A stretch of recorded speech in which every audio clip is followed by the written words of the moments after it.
Hey there, it's Kate from Happy Tales Learning Center for Dogs. In this video, we're going to be talking about socialization, about confidence building in our dogs, and how to understand their body language and their stress responses. In concept, people are always talking about socialization. People get new puppies and they want to socialize their puppies, or people get adopted dogs and they want to socialize their adopted dogs. Over time, a dog's personality starts to change and people say, I need to socialize them more. So I think it's really important to understand that socialization is such an important part of a dog's entire life, but socialization only works if you do it right. I think in theory, people understand that socialization is such an important part of a dog's life, but unfortunately, we oftentimes do it all wrong. Socialization only works to your benefit if the exercise that you do with your dog turns out to be a valuable one in a good way. So while you can't over-socialize a dog, you can certainly overstimulate a dog. So oftentimes when we're trying to socialize our dogs, we have the best intentions internally, but inadvertently, we're not always doing it in a way that benefits our dogs. So often we are putting our dogs in situations that they don't want to be in, or situations that they can't handle on their own. Or we put our dogs in situations where the potential to fail is huge. So I think it's important for anyone watching this video to know that all dogs have limitations. You are not going to find a dog that accepts everybody in life with grace, every dog in the world with grace, every situation with grace, every environment with grace. Your dog is not going to love every single object that they come across in life. So in this discussion today, it's really important to understand that your dog is going to have limitations in life, and that's okay.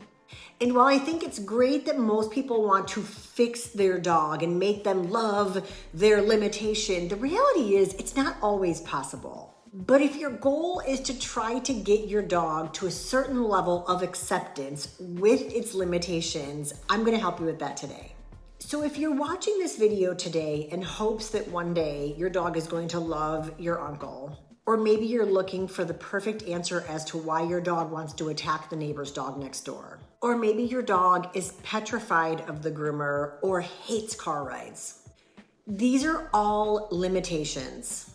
And there's no perfect fix to just make a dog love things that they don't love. I think that's where socialization comes in, right? So if your dog doesn't necessarily love men, for example, we hear that one a lot. People think if I get my dog around a lot of men, they'll start to like men. But the reality is getting that dog around a lot of men is only going to help build their confidence if nothing stressful happens. So getting a lot of men to give your dog treats, or getting a lot of men to pet your dog, or getting a lot of men to get in your dog's space is most likely not going to help your dog like men more. Forcing your dog into situations that they don't love being in without advocating and without helping them through that moment is most likely going to send them backwards. So look, what I'm going to break down today is how to identify when our dogs have those limitations, and then what do we as our dog's leaders and as our dog's owners do to help them have a different perception or a different perspective of the limitation that they're struggling with. So if I have a dog that doesn't like people, I can't just say to my dog, like people, they're nice. And if I have a dog that acts like Cujo with other dogs, I can't just say to my dog, dogs are great, you should like them all. And if my dog struggles to get out in the world and out in public, I can't just tell them, suck it up and deal with it, dog. So a lot of people say, well, what do I do in this situation when my dog is really struggling? So after you complete watching this video, what I hope is that you understand your dog's limitations a little more thoroughly. And now you have some techniques and some different ways to help your dogs achieve success and therefore build confidence, as opposed to shutting them down or overstimulating them or just pushing them too much. So a dog's personality is made up of genetics as well as components that come from the environment. Our environment alone can change a dog's personality in a good way or in a bad way. So maybe you get a puppy that came from a breeder, or you get a dog that came from a shelter, and prior to getting this dog, they lived in a really chill, really easygoing environment. Maybe there were no kids, maybe there were no dogs, no cats, maybe they didn't live in a busy neighborhood. So when someone presents to you what this dog's personality is, the reality is you may see a completely different dog once they get into your home. So one of the things we see at Happy Tails is people always want to know why their dog struggles with something, whether it's people or other dogs or cars. And the reality is they probably didn't have some traumatic experience with the something that they have a limitation to. Sure, a dog could have had a bad experience, but a lot of times dogs just haven't been exposed to these things, or if they were exposed, the exposure was not a good one. So since we're talking about exposure, let's get right into what is socialization. So socialization is when we expose our dogs to all these different things, whether they're new or familiar. So exposing them to different people and all kinds of people. People with hats, people with beards, tall people, short people. Exposing different ethnicities, different races. And especially exposing our dogs to all ages of people. So exposing our dogs to little wobbly kids. Exposing your dogs to people that are in a wheelchair or that walk with a cane or a walker. Socialization is exposing your dogs to different dogs. Now, exposing your dog to another dog does not mean that they have to meet face to face or nose to nose or actually interact. Your dog being in the presence of another dog is socialization. So every time you walk out your door and you go for a walk around your block, every dog that you cross in your path is actually socialization. Socialization includes exposing your dogs to different places. Those places could literally be a different part of your neighborhood. It could be a family member's home, exposing your dog to the vet office or the grooming office or going to the pet store or to Partridge Creek. Every time you leave your normal environment and you go to a different or new or unique or less frequented environment, there is socialization happening. And last but not least, socialization is exposing your dogs to all different kinds of different objects. Objects meaning your lawnmower, your leaf blower. Objects meaning your hairdryer and your vacuum. Objects being your rake, the bike, the package that just got dropped off at your front door that wasn't there 3 minutes ago. So here's where this gets really, really important. Socialization only works to your benefit and your dog's benefit if you expose them to these people, places, things, dogs, and nothing stressful or traumatizing happens. So socialization goes well when we expose our dogs to these things and good things happen, where they get to walk away with a positive outcome, where they get to walk away and say, wow, that wasn't so bad. So socialization backfires when we expose our dogs to something and something stressful happens and we end on that bad ending. So just a couple of examples. I get the vacuum out, I start to vacuum, and my dog attacks the vacuum. I turn the vacuum off and I put it away. That is negative socialization. My dog attacked the vacuum and it made it go away. But my dog just learned that attacking things that I don't like makes them disappear. That's not good socialization, guys. Socialization gone wrong is when I have a dog that is shy or timid or nervous of people and I force people to touch my dog when they clearly don't like being touched in hopes that my dog will eventually get used to it. That's actually negative socialization. You're creating a very stressful situation surrounding the thing that our dog already doesn't like, and then we're hoping one day they'll go, oh, I like it all of a sudden. Socialization gone wrong could be me walking out my door with my dog and going for a walk around the block and getting blasted at by 10 other dogs that are barking and lunging at us. So I know I can't control all the other dogs in the world around me, but that is actually negative socialization. I'm exposing my dogs to lots of other dogs and my dog is getting barked at, lunged at, chased at the end of the leash. If I'm walking by a fence and the dog is fence raging. All of those exposures to my dog create stress. And therefore, socialization is not working to my benefit, not working to my dog's benefit either. Okay, so this is where it gets real fun. Let's really start breaking down, how do I do this right? So step one, every time that you expose your dog to a person, to a new environment, to an object, or to another dog, the first thing I want you to do is look down at your dog and read their body language. Their body language is going to tell you how they feel about the situation that you've put them in. So some of the easier things to recognize is when the whole body's wiggling and the tail's wagging and your dog's tongue's flinging out the side of their mouth and they are showing total excitement for whatever you just presented them. Now, if I look down at my dog and I see that their body's a bit more tense, their tail's not moving, maybe their mouth is closed up or they might be flipping their tongue. So when a dog goes with their tongue, that's actually a sign of insecurity. So I think everybody knows when the tail's tucked or if a dog is shaking and trembling, we all know, oh, that dog is clearly scared.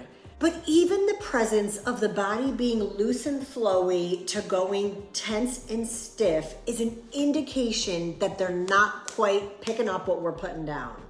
They're not feeling the love or the enthusiasm for what we just presented to them.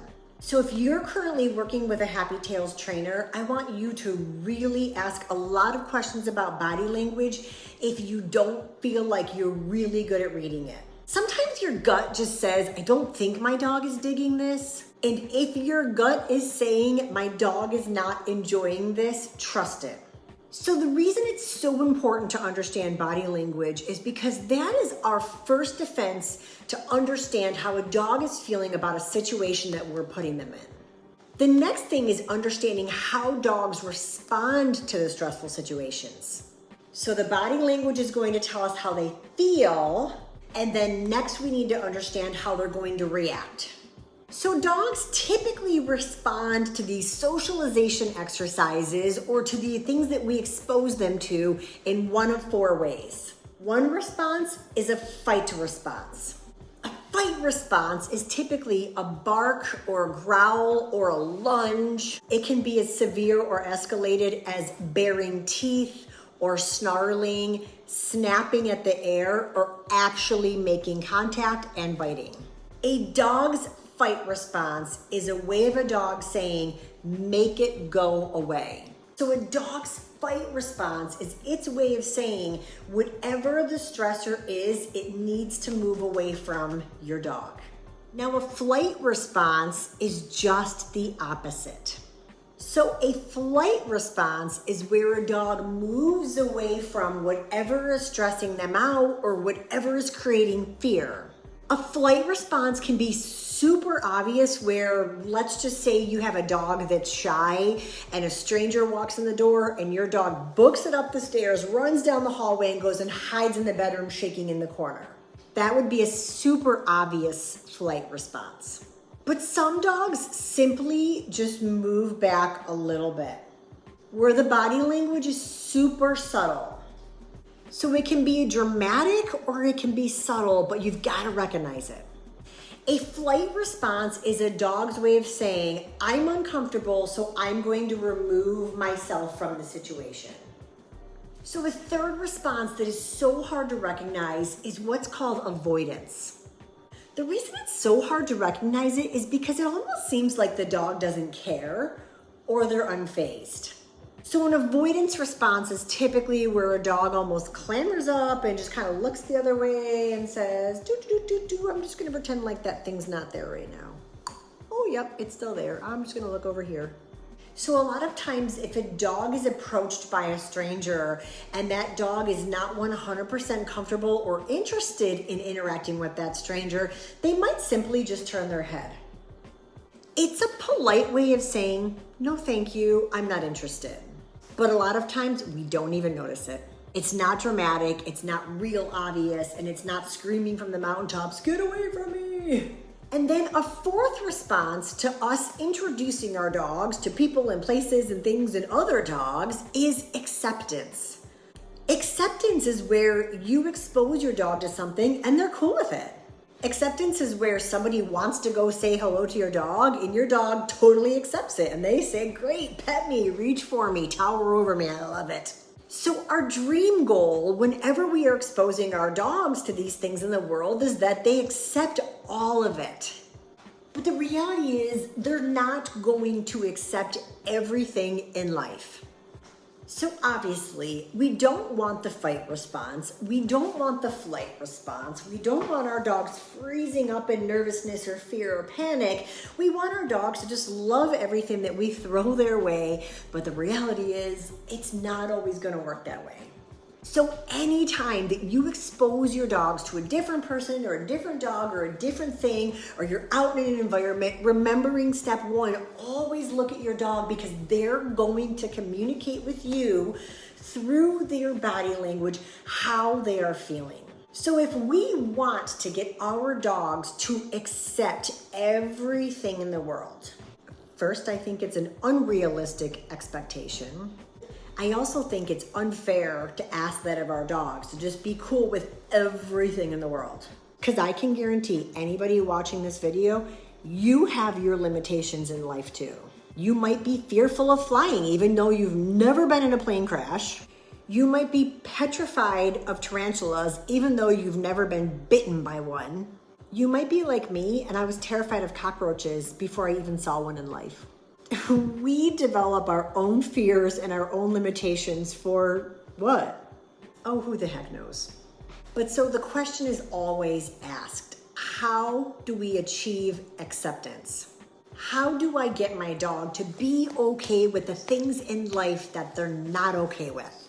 So while I have no magic answer, I have no black and white piece of advice to say, do this and your dog will love it. What I can tell you is that if we want to ever get to a level of acceptance, we have to present our dogs with the things that they're uncomfortable with. But when we step away at the end of the socialization exercise, our dogs say, that wasn't so bad. And if you expose them enough times to the things that they're insecure of and nothing bad or nothing stressful happens, over time, you hope that they develop the coping skills to say, I'm okay in this situation. Or in an even more perfect world, our dogs have the faith and the trust in us to say, my leader, my advocate is here. I don't have to be in fear because I know they have my back. And if you're looking to put your dogs in a particular situation, it's important that you understand how to read the body language and how to help them through that by advocating for them. And then it's so important that when they do the good things, you give them positive reinforcement. So how do we guarantee that my dog can handle the situation that I'm putting them in? I can't guarantee it. But what I can do is tell you what to do to hopefully get your dog to start perceiving the situation differently. So let me tell you the number one mistake that most owners make when they're exposing their dogs to something and it's not going well.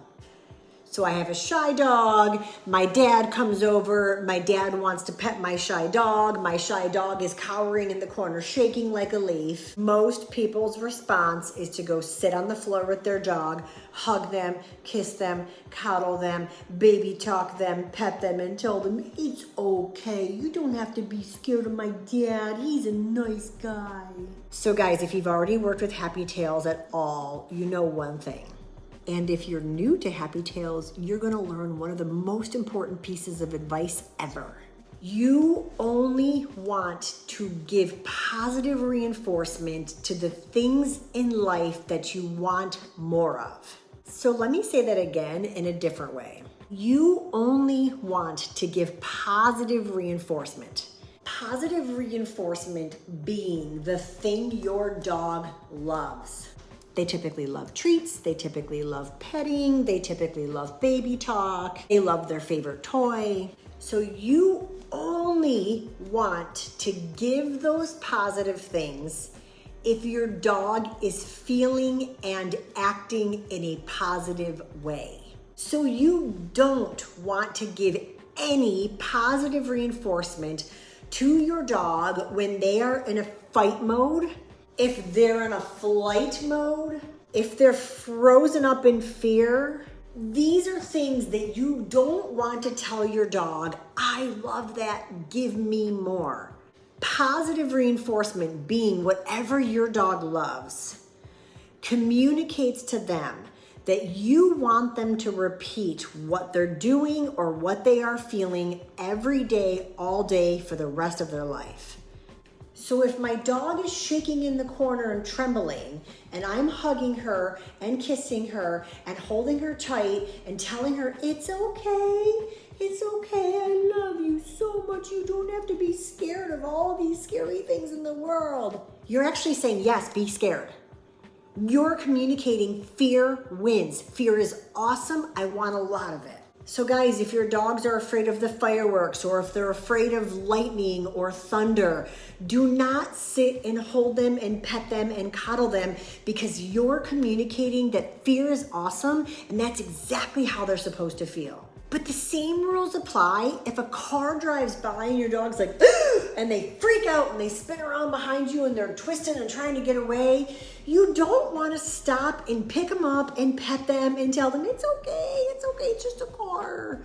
It's just a car, it's not gonna hurt you. Okay, let's go on our walk now, and then start walking, because you're communicating being petrified of that car and bolting away from it as fast as you can is exactly what I wanted you to do.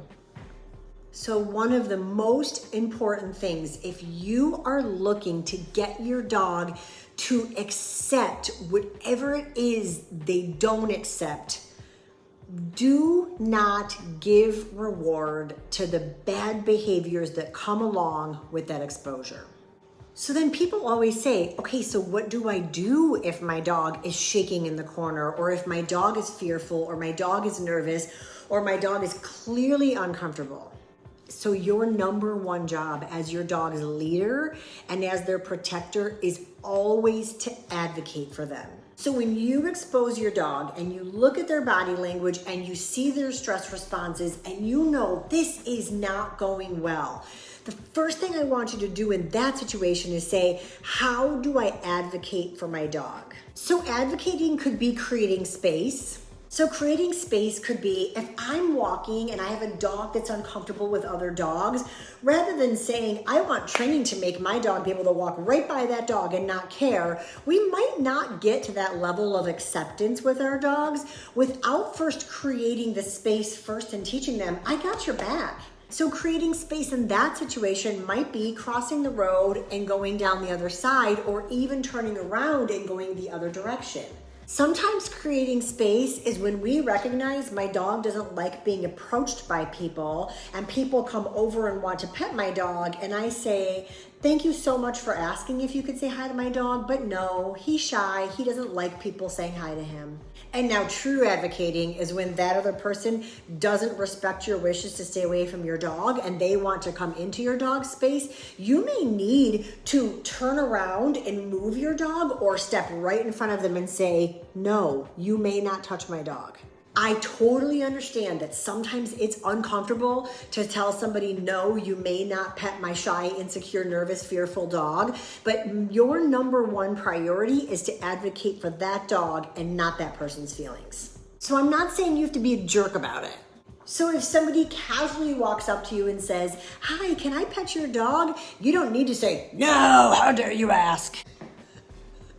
You can very kindly say, oh my gosh, thank you so much for asking, but no, she's kind of shy and doesn't really like being approached by strangers. So now if that person says, well, I'm good with dogs and dogs like me, and you know your dog is not going to like that person approaching them, you may need to say, let's go, and create that space and say, I'm so sorry, but no, you may not touch my dog. Advocating may even just include getting the dog out of a situation that they're in. So let's say you bring your dog to a football game on a Friday night to go see your kid punt, and your dog's in this environment just freaking out. We just may need to get them home. So advocating is so key whenever your dog is presented with a person or a place or a thing or a dog, and their body language and their stress responses are saying no thank you. So people always ask, so when should I reward my dog? Or when should I give positive reinforcement to something they're doing in this situation? So let's talk about positive reinforcement for a second. Positive reinforcement communicates to your dog, I want you to do more of this. So there is a lot that you can give positive reinforcement to, but you don't want to give positive reinforcement to fear or nervousness or a fight response or a flight response or an avoidant response, because I don't want my dogs fighting and flighting and freezing up and fearful and nervous. So what you want to look for is the opportunity when your dog does something good. Somebody's approaching your dog and your dog tenses up and they get real nervous, maybe even a little avoidant. Maybe they start to back up a little bit. Your goal is to advocate and say, please give my dog space. Then what you're going to look for is your dog going from tense and nervous to nice and relaxed again. So when you see your dog's body language go from tense to relaxed, it's a great opportunity to say, good girl. I don't want to tell my dog, I love when you get tensed up. I want to communicate, I love when you relax.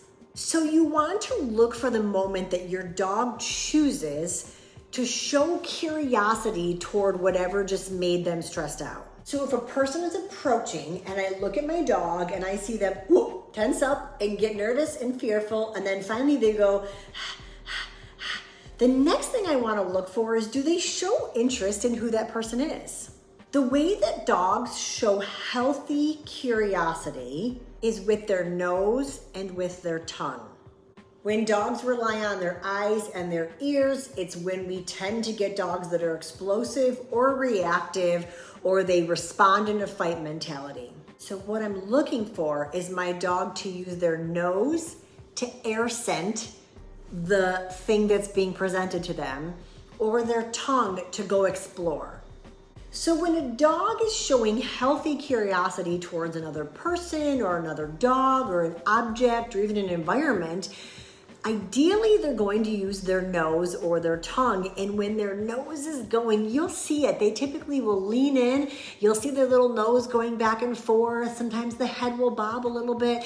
And they're basically saying, I'm kind of curious as to who you are. So when they show that curiosity, that's when I want you to say, good girl, good decision. So again, my dog is shy. Somebody walks up, my dog, body language tenses up. They start to back up. There's your flight response. I say to my person, please don't come say hello to my dog. That's me advocating for them. Now I look at my dog and I see my dog relax a little bit. Good girl. I see them air scent a little bit. Good girl. And then the next thing I want to look for is a stress relieving response. So a stress relieving response is when a dog says, I'm uncomfortable, but I'm going to start letting that tension go.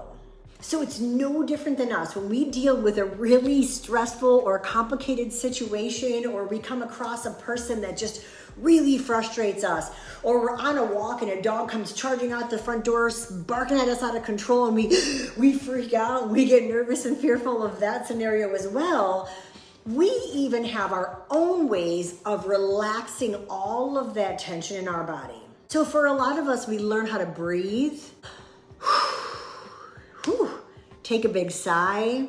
For a lot of us, we'll stretch it out. That was tough.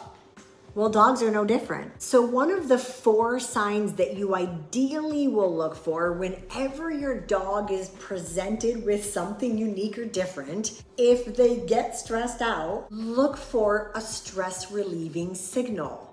The stress relieving signals are their ways of relaxing their bodies and letting go of all that tension they're feeling. There's 4 things I want you to look for. 1 is a shake off. So this is where dogs are like, and they shake it all off. A second thing you can look for is a stress yawn. A stress yawn is literally a yawn. So if my dog is approached by a stranger and that stranger ends up leaving and my dog goes, and then that stress yawn is another way of releasing all that pressure and tension in their body.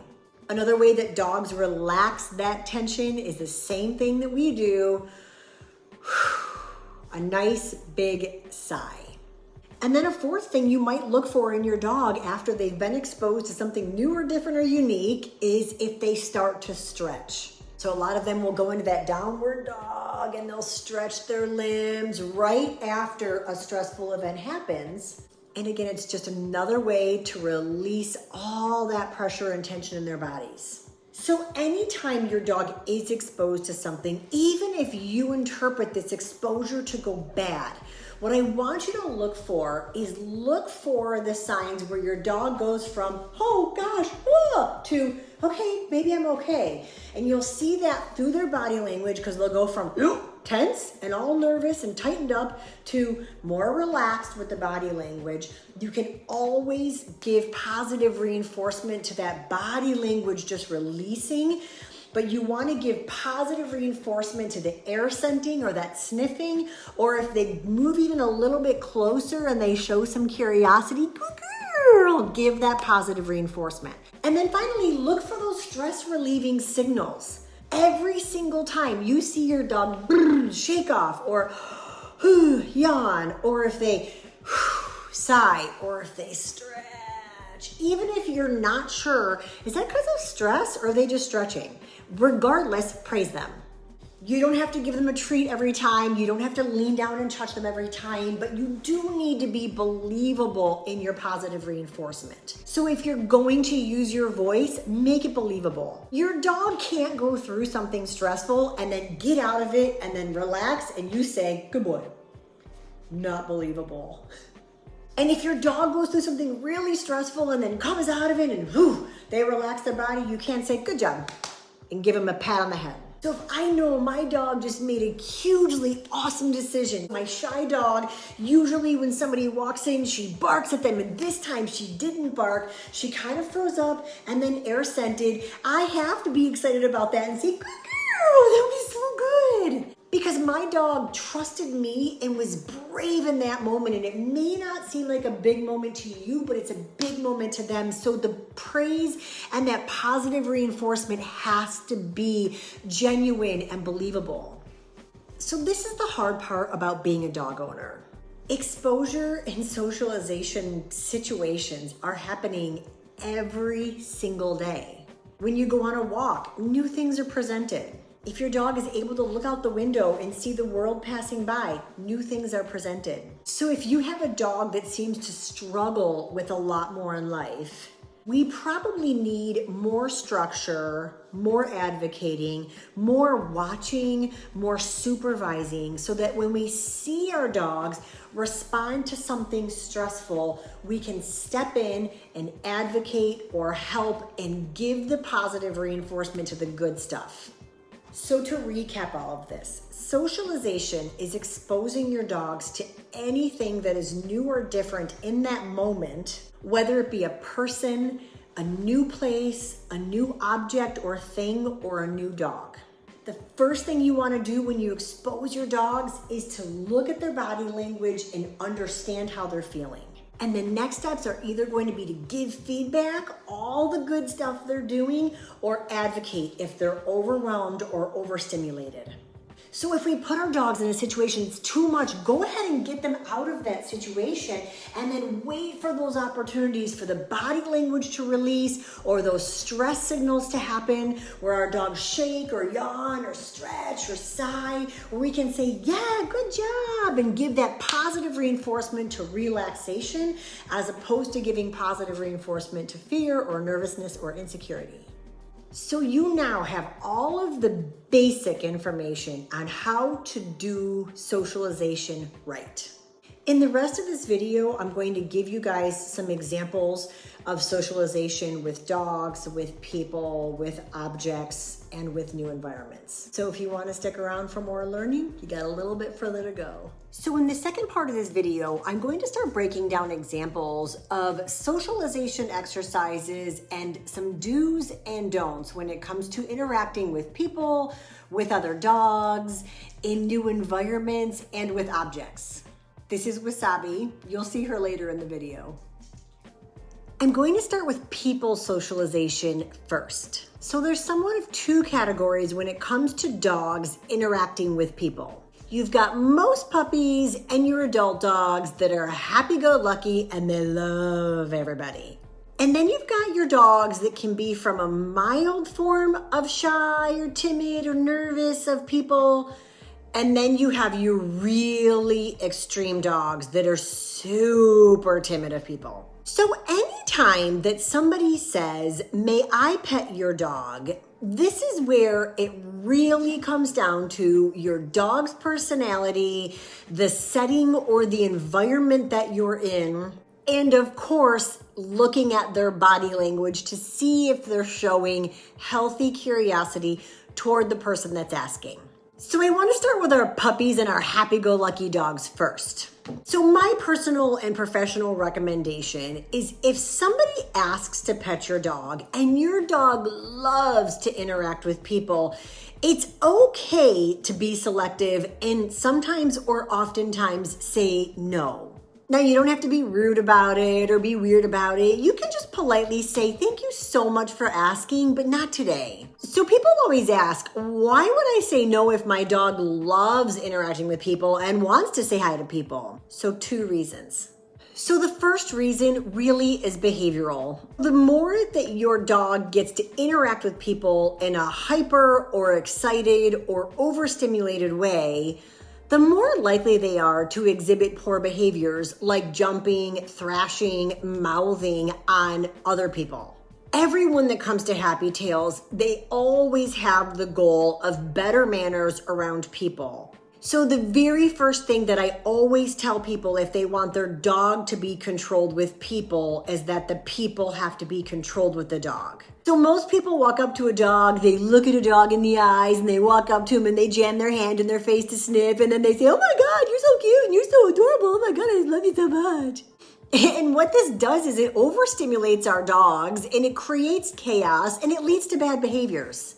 So another reason that I don't encourage everyone in the world to touch your happy-go-lucky puppy is because the more that we overstimulate and we overtouch and we overreach and we overstress our dogs out with all this physicalness, it's not uncommon that over time, dogs start to lower their level of tolerance and lower their acceptance of this, and they actually start hating it. So it's not uncommon that somebody gets a young puppy and they let everybody in the world say hi to their puppy, and then 7 months later, their dog bites somebody when they go to pet them. So there are 5 ways that humans tend to interact with dogs that actually cause stress to most dogs. So of these 5 things, all 5 might stress out a dog, or maybe just 1 or 2 or 3. The first stressor when we're interacting with dogs is eye contact. So when you make eye contact with a dog, or if somebody makes eye contact with your dog, it can instantly start to create stress or insecurity or nervousness. Eye contact can also be threatening. Even when dogs make eye contact with each other, sometimes that leads to explosions. So of course, if somebody's going to come and say hello to your dog, it's just natural that the first thing they're going to do is look down at your dog and make eye contact. The next thing that most people do when they're interacting with a dog is they walk right up to them. So in a perfect world, you would actually bring your dog to the person so that way your dog has the opportunity to choose whether it wants to go see that person or not, as opposed to that person walking up to your dog and your dog is trapped on a leash or stuck wherever they are and they don't have an option or an opportunity to say, "I'm uncomfortable." Although, as you know from the first part of the video, they do tell us that they're uncomfortable through their body language and their stress responses. So the third strike against us that stresses out some dogs is that we jam our hand in their face. Please, for the love of God, people, if you have young kids, please do not tell them to ever go up and ask to pet a strange dog that you know nothing about. But don't ever tell them to stick their hand out, because that's actually considered super rude in interactions. So where that theory came from is that, yes, we want the dog to do healthy curiosity, use their nose or use their tongue to come check us out.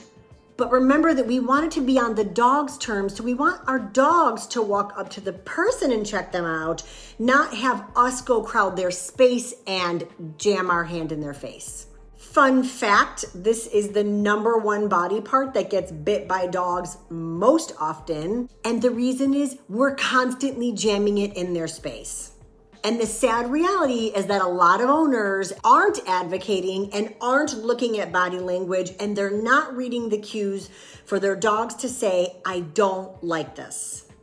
The fourth thing that we do when we're interacting with dogs that can create stress or insecurity or just discomfort is we bend over them. So of course our dogs are down there, so they can't come up here unless we pick them up.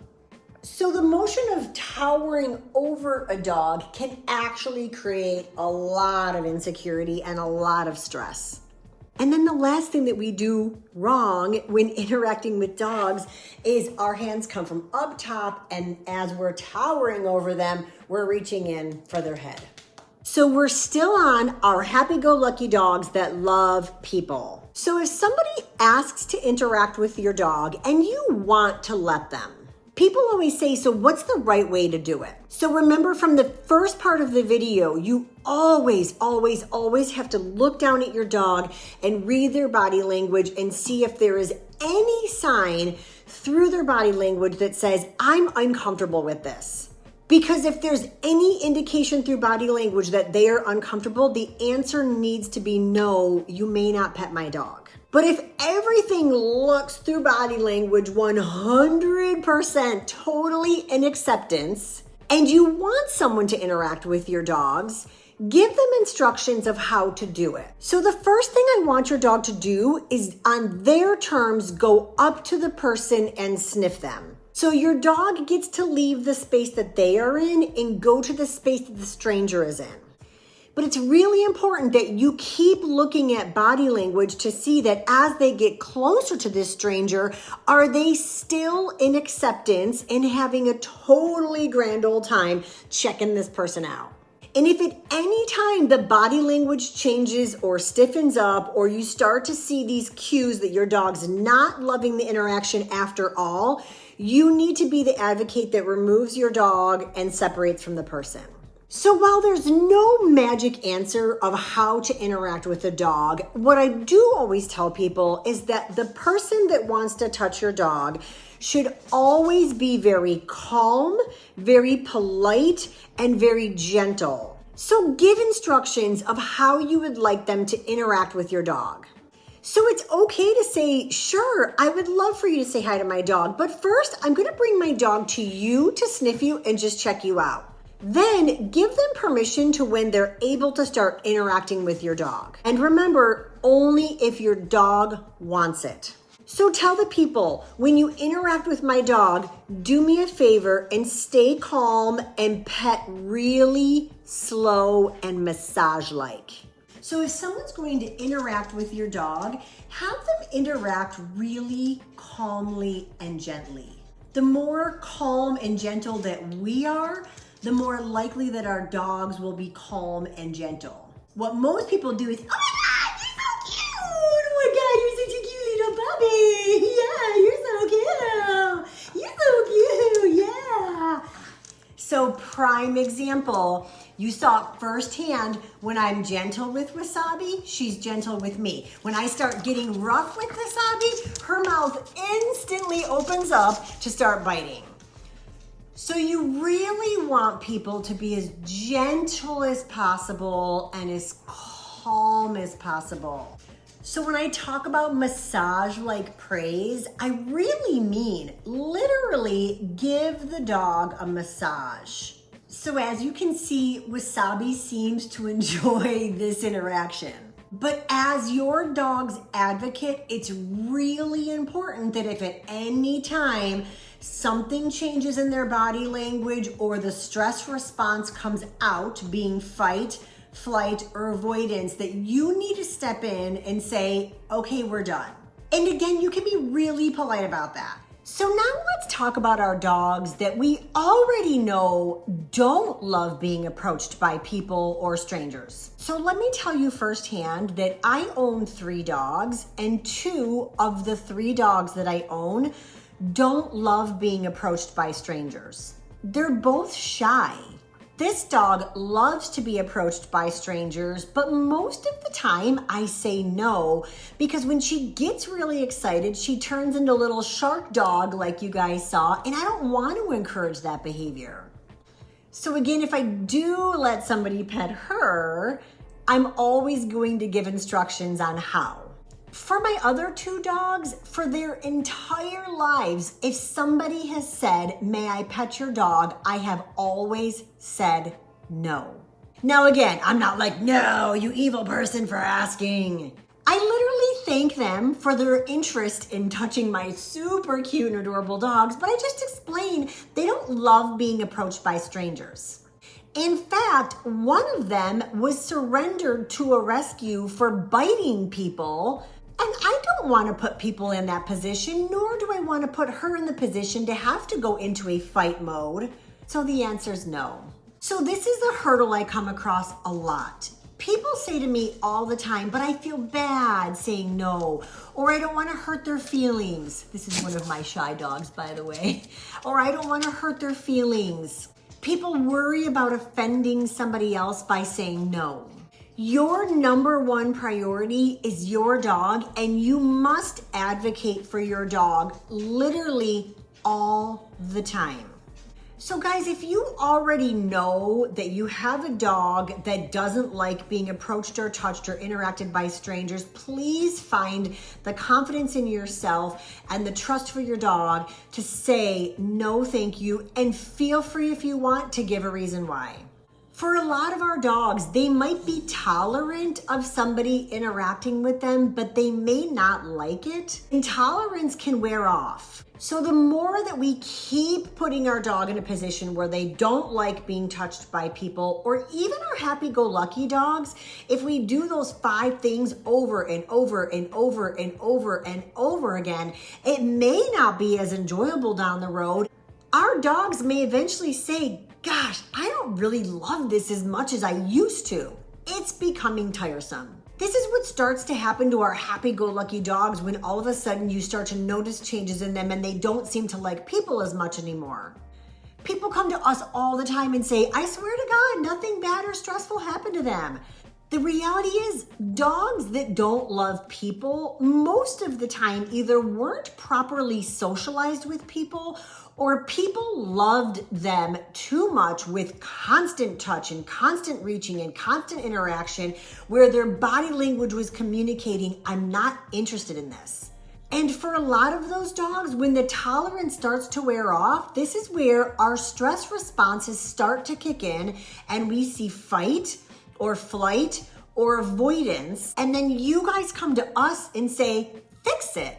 And the reality is, I can't take a dog who hasn't loved interactions with other people and just make them love other people. But if you apply the same tactics that we talked about in the first half of this video, you can start to build your dog's confidence around people, because you can get them around people, but don't have people do those 5 stressful things over and over and over again. And eventually, we hope that your dog gains confidence and says, you know what? People aren't so bad after all. I'm around them all the time and nothing stressful happens. And remember, stressful things happening does not need to be hitting, kicking, yelling, screaming. Sometimes petting, loving, snuggling, hugging, kissing is what is creating stress in our dogs. So again, when it comes down to people, you always just have to understand if people are a limitation. If they are, you advocate for them. If they love people, you're always looking for body language to see, do they still love the interactions on the 200th time and the 356th time and the 785th time that somebody is getting in their space and touching them. And for a lot of dogs, they'll love it till the day they die. One more thing I want to address when it comes to people is that oftentimes when people have either a single person over or have a gathering or a party, people always say, well, my dog shouldn't have to go in the crate or be put away when somebody comes over. It's their house. But part of advocating might be, if I have somebody coming over, I'm going to advocate for my dog and help my dog out and put them in their crate. I'm also going to give instructions to people that they are not to go to that crate and stick their fingers in or tower over or look or baby talk my insecure or nervous dog. People have gatherings and they feel bad that they have to put their dog away, or they feel bad not having their dog out. And I always tell people, your dog doesn't want to be out. Now, of course, that's for the shy, insecure, nervous, fearful dog. If your dog does not want to be included in the party, do them a favor and remove them from the party and keep them away from the party. Bless you. So even me, the owner of Happy Tails, a dog trainer, someone who's teaching you what to do, 2 of my 3 dogs get put away every time I have people over, whether it's 1 or 30. Not because they're bad, not because they're not welcome at the party, but they don't want to be at the party. So that's a key for advocating. Remember, you always advocate for your dog. Okay, let's talk environmental socialization now. So I think it's really important that you make efforts to get your dog out and about in other parts of the world other than just your house. So again, when you're going somewhere, one of the big things you have to do is ask, is this a limitation for my dog? So if on Saturday morning you want to go to the farmer's market in your little downtown, and dogs are welcome and you want to bring your dog, the first question I want you to ask is, does my dog actually want to go there? We put our dogs in stressful environments all the time that they don't want to be in. And the sad reality is, when we are in really tight, overcrowded, super stimulating environments, it's actually a lot more work and stress for you, because you've got to be constantly looking at your dog to see how they're handling being in this environment. You're going to have to advocate to say, no, you may not pet my dog. You're going to have to advocate to keep other people's dogs away from your dog. And if you're going to the farmer's market to actually shop, you're probably not going to get that done. So if you want to go to the farmer's market as an opportunity to work on socialization and confidence building in a different environment, by all means go. But every step of the way, you need to be looking at your dog to see if they're handling the environment appropriately. So if you pull into the parking lot and your dog is already like, and you can tell they are just already so stressed out, I don't think getting into the middle of the crowd is going to make them feel a lot more secure. So you may just go there and work your obedience or hang out away from the farmer's market so that we can get our dogs to this and say, look, nothing stressful happens. Everything is happening all over there. Anytime that you are out in public and your dog is overstimulated or seems stressed out, nobody should be touching your dog. And I mean nobody. When your dogs are already in a vulnerable state, and now we're going to apply even more pressure to them, for a lot of dogs, the tolerance level is way lower and our fight response is more likely. This is where we get bites. So a little side story. Back in 2010, I was at a Michigan football game. I was tailgating with my family. I had my husband and my brother and his wife and my parents, and we're walking into the game. Well, old Kate touched every dog in the world that she saw out in public. So of course I see a dog and I said, oh my God, I gotta go pet that dog. So I'm at this tailgate, I'm down on my knees, the dog is laying there, and I'm petting the dog while talking to the owner. There was no hype, there was no overexcitement, there was really nothing. And if I'm honest, I wasn't looking at body language back then. So I couldn't even tell you if this dog was showing some of the subtle body language signs that most people don't pick up on. So I'm petting this dog. Her name was Angel. And when I'm done petting the dog, I went to go stand up. So of course I'm down here on the ground petting, and when I went to go stand up, I went like this and towered over Angel, and then boom, boom, boom. Angel ripped my lip from here to here. Her teeth went through my nose, through my chin down here, and I had scratch marks from here to here as I pulled away. So of course these people ripped their dog from me and said, oh my gosh, she's never done anything like that in her life. And the reality is I believe them. But my gut tells me that that dog had shown a lot of body language in the past, a lot of body language that day, and had given those owners so many indications that being at a football tailgate was not the best place for this dog. So tolerance wears and the dog goes into fight mode. The worst part about putting your dog in a situation like that and them having their very first bite is that dog learned such a valuable lesson in that moment. For years, that dog has probably used body language and has probably communicated in other ways that weren't successful. When a dog bites, any human's natural instinct, without even thinking of what to do, is to fire back. So in that moment, that dog learned a really powerful, valuable tactic, which is biting is what works to get them to back up. That dog's going to choose biting more often. So now you know why I never touch a dog I don't know, ever. So I meet so many people that want to bring their dogs everywhere in the world with them, but not all of our dogs want to go everywhere. So we really need to make sure that as we are exposing our dogs to different environments, that we're looking at their body language to see, are they loving what we're putting them through? But I do want to give you an example of how constantly going back to certain environments that can be stressful for our dogs can actually, in the long run, build confidence. So I'm going to use Partridge Creek as an example. So if you guys are local to Michigan, then you know we have an outdoor dog-friendly mall called the Mall at Partridge Creek. So the first couple of times that I brought my shy dog Ginger to the mall, she was clung to my leg, shaking like a leaf, rubbernecking, and I call it rubbernecking where a dog is just constantly like this back and forth, just terrified of everything that's moving around them. If somebody was approaching us, she would duck behind me. She hated the environment. I can take Ginger to Partridge Creek today and she's cool as can be.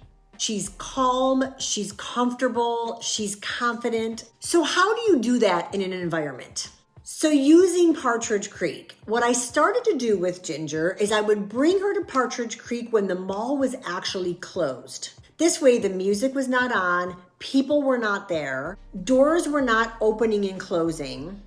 So I went to the mall every week before the mall actually opened, and I just walked my dog in a heel and I worked her obedience and I had fun with her and nobody touched her, nobody approached her, and nothing stressful happened. And eventually she got used to this and was totally comfortable being at the mall when the mall was closed.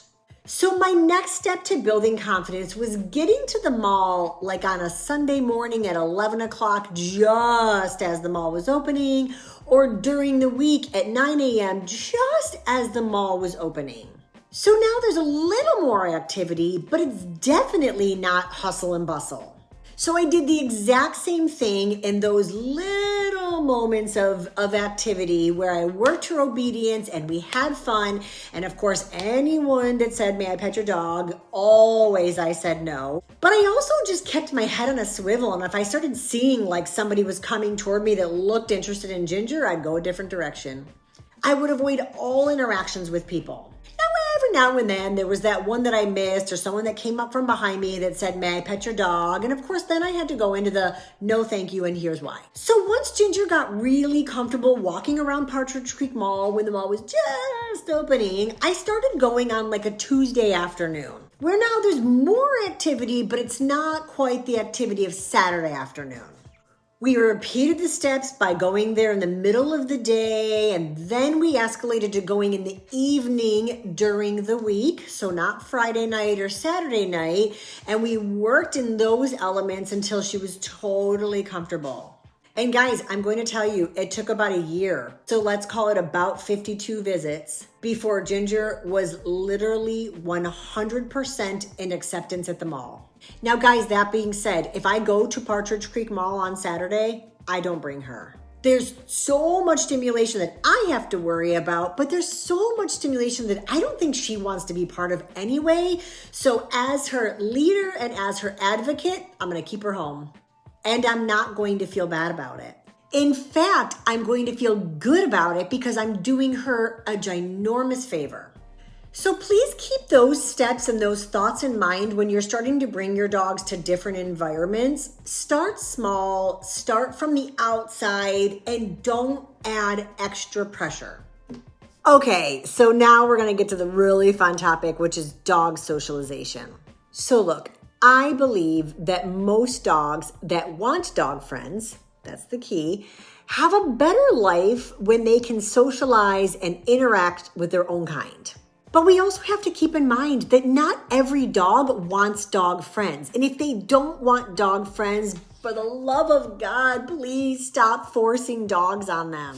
So as a dog trainer, I have a handful of do's and don'ts that I never waver on. One is dog parks. Please do not ever, ever, ever, ever, ever, ever bring your dog to a dog park.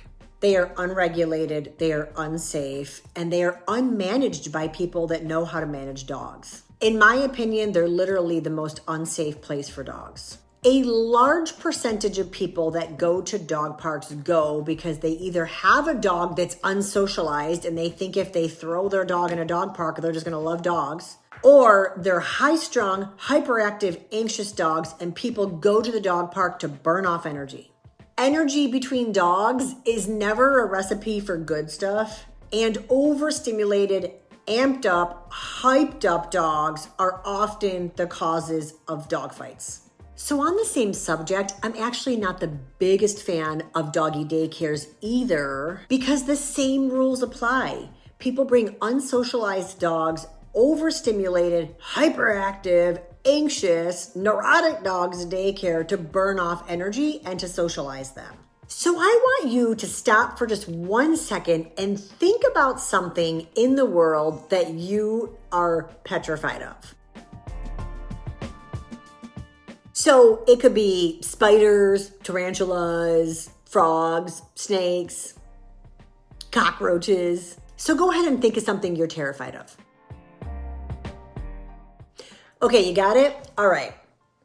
I'm going to talk to you about my fear of cockroaches. So last year I was in Florida, dead asleep. My husband gets up to go to the bathroom. He flips the light on and he screams like a little girl. So of course I shoot up and I say, "What?" And he says, "Oh my gosh, Kate, there is a ginormous bug in the bathroom."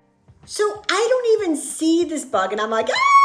So I leaned over next to the bed and I grabbed my shoe and I threw it to him. And I said, "Kill it." And he said, "Kate, I don't think you understand. This thing is literally like an animal." So that night we were drinking margaritas out of these big old margarita pails. So I throw him a pail and I said, "Well, at least trap it." So he tries to trap it and it runs out of the bathroom and it scoots around his feet and he's dancing and screaming and I'm on the bed screaming and the thing runs underneath the bed.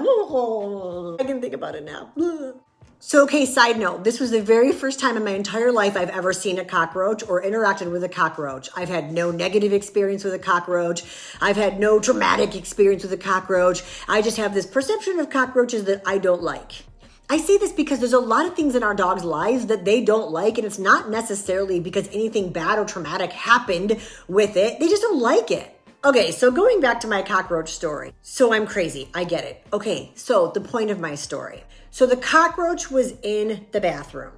My husband's screaming like a little girl. I'm petrified. So do you think if I got up and I looked in the bathroom and then I pushed my husband in and I closed the door and locked him in the bathroom with this cockroach, that he's going to become socialized with the cockroach? Or do you think he's going to be traumatized? So let's say I shove my husband in the bathroom, close the door, lock him in there with that one cockroach, and then out of the ceiling fan, all these other cockroaches start climbing into the bathroom. So now he's surrounded by cockroaches. Is this forced exposure creating socialization, or are we completely traumatizing him? So guys, if you have a dog that doesn't necessarily love dogs, throwing them into a dog park or doggy daycare where you are flooding your dog with the thing that they're uncomfortable with, that is not going to work towards socializing your dog in a positive way.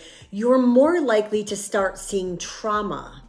And much like the people situation I talked about, if I have a dog that loves dogs, but I constantly flood my dog with dogs in doggy daycare or dog parks, there's a potential, and definitely not a guarantee, but there's a potential that over time, all of the stressful, crazy things that happen in these environments may end up starting to become too much. And now our socialization exercise has backfired.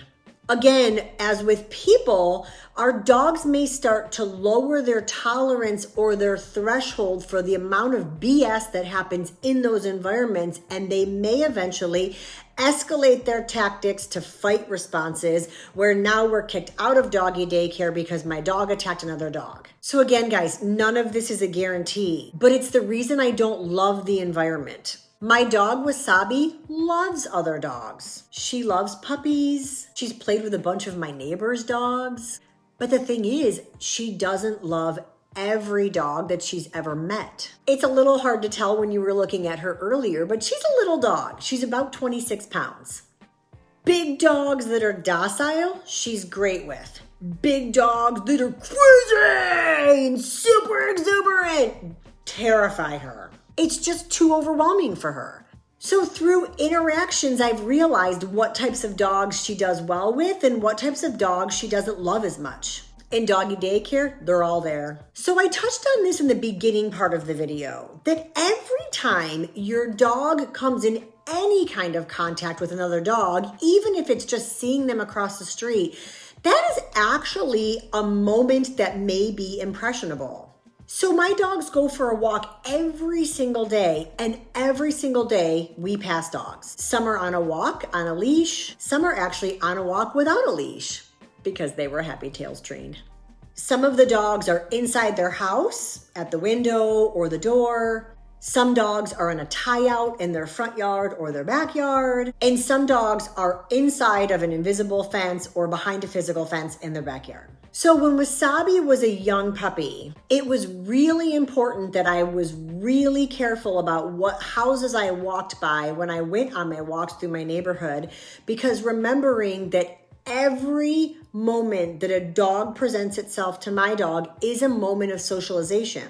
So I already knew which houses had dogs that were explosive at the front window or that hit the end of their tie out barging towards us. And I knew which dogs had invisible fences in the front yard that would charge at us and bark and fence rage back and forth. I avoided those houses. And if I'm completely honest, I still avoid a lot of those houses to this day. So guys, it's no different than if you went for a walk and you walked out your door and you know 5 houses down, every time I walk by that house, the man that lives there comes bum rushing out the door screaming at me, "Get away from my house!" That would stress us out. We probably would avoid that house in the future. But unfortunately for our dogs, we're forcing them to walk by those exact same situations every single day with dogs exploding at them. If you have the explosive dog, stop putting them out in the yard alone or stop allowing that behavior to happen. You're stressing out everybody else in the neighborhood. I'm super sorry if that offends you, but it's true. My recommendation is if you know what houses have these explosive dogs, cross the street or go the other way. Because remember with socialization works to our benefit to build confidence in our dogs if it goes well. So if anyone on this call has a reactive dog or an explosive dog, it might not be that your dog hates dogs because something horribly traumatic happened to them. It may be that they're so stressed out because the majority of the interactions with dogs that they have had have been explosive or lunging at them or barking at them or even jumping on them or possibly attacking them. So be mindful of the types of dogs that you're allowing your dog to pass by or to interact with or come in any kind of contact with. So when it comes to dogs meeting other dogs, one of the most important pieces of information that I can share with you is you never, ever, ever, ever want to let one unleashed dog meet another unleashed dog nose to nose. Remember earlier when I talked about how eye contact can be really stressful for dogs and getting in the space with our dogs can be really stressful and towering over can be really stressful? So when we allow two dogs to go nose to nose and get in each other's space, make eye contact eye to eye and to be nose to nose, a lot of dogs, when they stay in this position long enough, get to a point where they've had enough. It is not uncommon for one or the other to go rah! And snap at the nose of the other dog. Immediately, this leads to you guys pulling your dogs away and you being like, why would you let your aggressive dog meet my dog? And that person's yelling, my dog's not aggressive, your dog started it. So guys, this is not an aggression thing. It's just a total rude way to meet. Dogs should not meet nose to nose on tense leashes, creating all this tension, going face to face and getting stuck right there. And then eventually they don't have a way to get out of it, so they just explode. I don't know where people get the mindset that just because I have a dog and you have a dog, they have to interact. Another thing that I think is so important is if you don't know this other dog that you come across on your walk or that you see in your neighborhood and they say, hey, can our dogs meet? The answer should always 100% of the time be no. Your dog does not need to be put in a situation to interact with a dog that A, they know nothing about, and B, you know nothing about. Please guys, for your dog's sake, if not the other dog's sake, if you do not know the dog that's presented in front of you, no, your dog may not meet them. We don't know if that dog is sick. We don't know if that dog is older, if that dog has pain, if that dog has injury, if that dog is social with other dogs, if that dog wants to be approached by your dog. And why would you put your dog in the position to possibly get bit or attacked and have a negative experience with a dog because you don't even know anything about them? So guys, if you're going to try to create dog friends, you really want to make sure that you know the other owner, you know the dog really well. The dog wants to be social. Your dog wants to be social. How do you know? Body language. Make sure that when you get near the other dog, are both dogs like, yeah, I'm pumped to see you. I'm excited to interact with you. Or is one of them in avoidance where they're like, do. Maybe if I just look the other way, that dog will go away. Are either of the dogs showing any stressful body language to say they're not super keen on this other dog being in their space?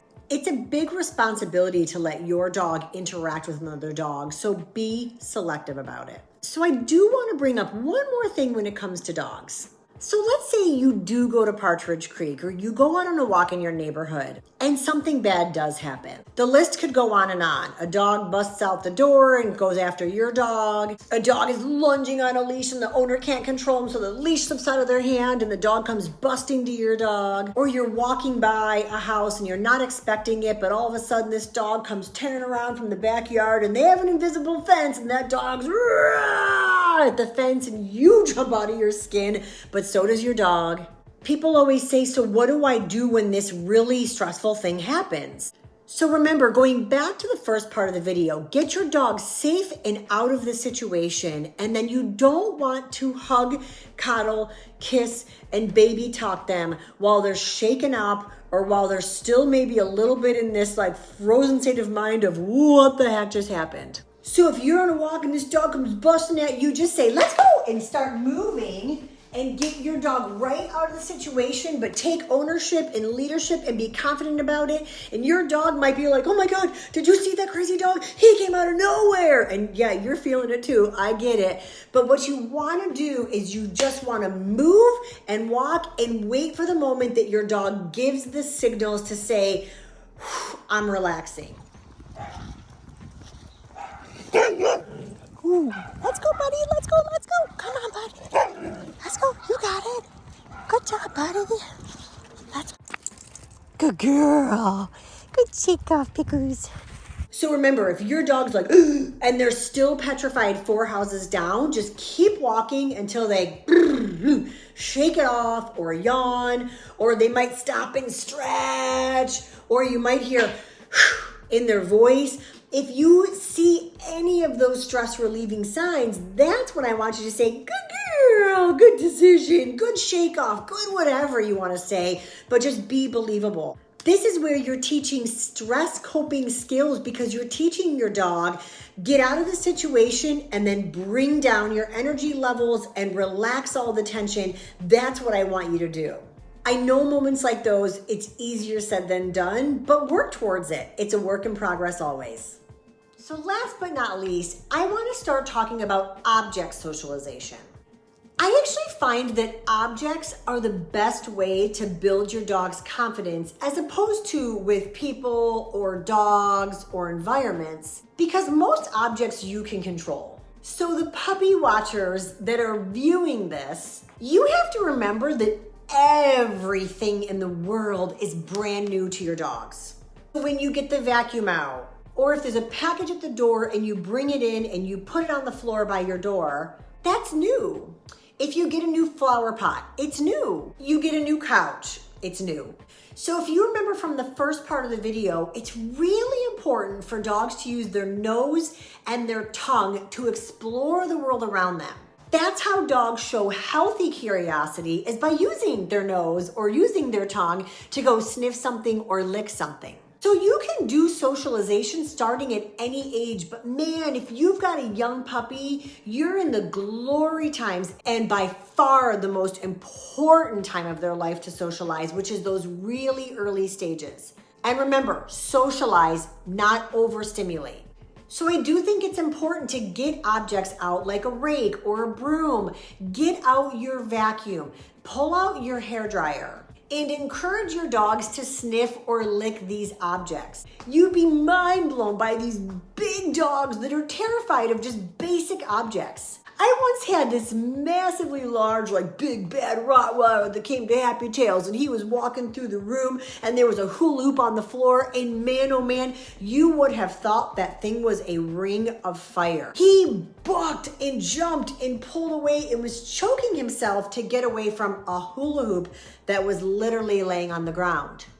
But this is so easy to build confidence with objects, because all I had to do was get down on my hands and knees and get really close. I know this sounds really weird, but get really close with my nose to the hula hoop to show this dog, hey, I'm not afraid of this, come check it out. And then when our dogs get closer and they go sniff or air scent or lick the object, you've got to give that positive reinforcement. So I want to give you an example. Last year, around the holidays, we had a party. I'm taking out the trash. My puppy's hanging out in the basement with me, and I grab a new trash bag and I went whoosh to open up the trash bag to put it in the big can, and my puppy booked it. So now I could have just tucked the trash bag in there, closed the lid, and gone on my merry little way.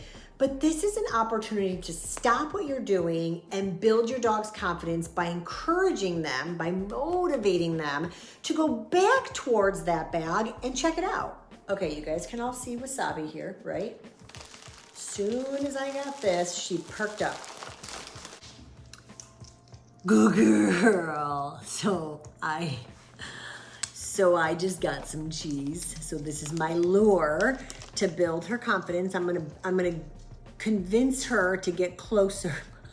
Convince her to get closer to this bag by using a lure. So me even just pulling this bag out. She was sleeping over here.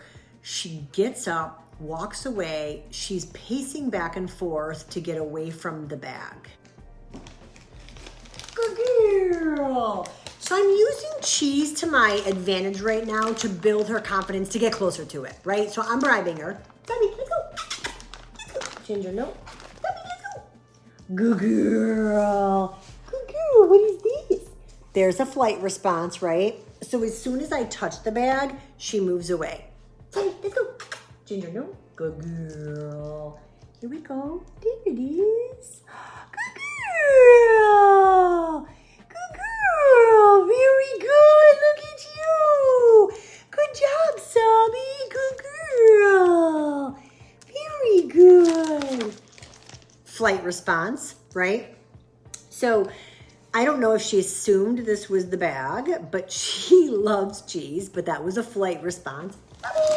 So again, remember, I want to end on a positive, not a negative. So I don't want to end on her running away from the bag. I want to end on her wanting to check out the bag. Debbie, let's go. Debbie, let's go, buddy. Let's go. Ginger, no. Place. Good. Good girl, Zabby. Good girl.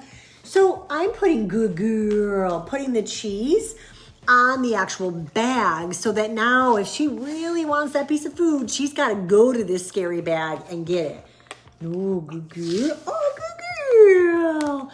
So she's not comfortable with the bag yet, but she's getting comfortable enough with a lure to get closer to it. Good girl. So again, cheese is on the bag. So this way, if she wants this awesome reward, she's got to get brave enough to get to the bag. There we go. Good girl. Good girl. Let's go. Let's go, Debbie. Good girl. Nice job. Good girl. Good job, buddy. Good girl. So you can see she still has insecurity. Good girl. Yeah. Good job, Wasabi. Good girl. I had to interrupt the video right there again because I've got to mark the moment that she chooses to go check out this bag again.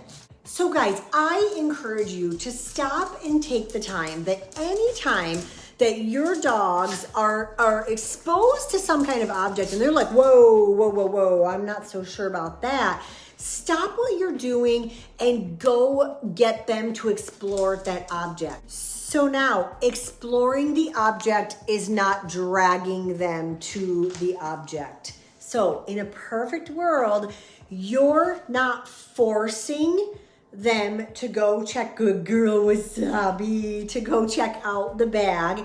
You're not forcing it with a leash. You're motivating them or luring them or encouraging them to go check out whatever's so scary. So guys, this is where it gets a little bit weird, but if you want to tell your dog to go check out something that's scary, you can't say, go check that out over there while you're standing over here. You're going to have to be believable about it. And remember, dogs explore things with their nose and their tongue. So I'm not telling you to go lick somebody's leg or lick the garbage bag, but go put your face or your nose near things that your dog is showing insecurity with to say, hey, I'm not scared of it, so you don't need to be scared either. So I'll give you guys another real world scenario. So my husband and I are really big sports fans. So the winter that we got Wasabi, we had a whole bunch of people over and we were watching sports on TV. We didn't have enough space for everybody. So our neighbor took this chair, which up until this point has been decorative. He pulled the chair to come sit over here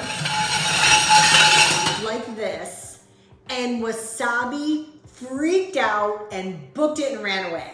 So I went to get a lure, a treat, to coax Wasabi to get brave enough to come back towards this chair. So I didn't go get a leash and drag her to the chair, much like I didn't shove my husband in the bathroom with the cockroach, but I used the lure to encourage her to come closer, and then I got right down on the ground and I started sniffing the chair. I know guys, I'm asking you to be so flippin' weird right now, But if I want to be convincing to my dog, I've got to be convincing in a way that they understand. So I got down on the ground and I said, "What's up, check out the chair?" And I built her confidence, and eventually she got brave enough to take the cheese away from the chair and then start checking out the chair on her own.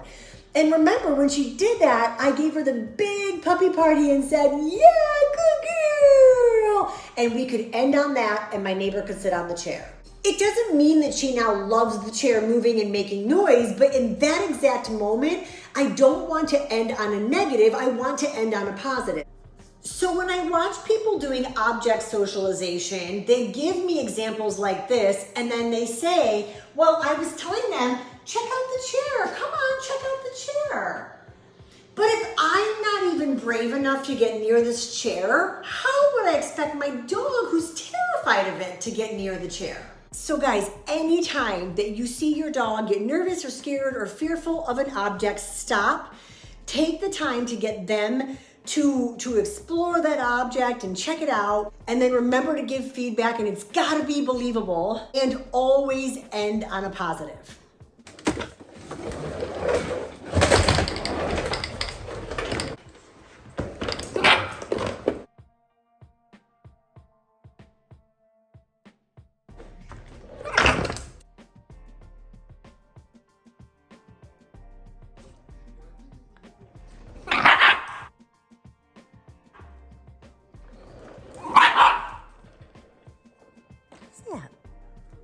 Good girl.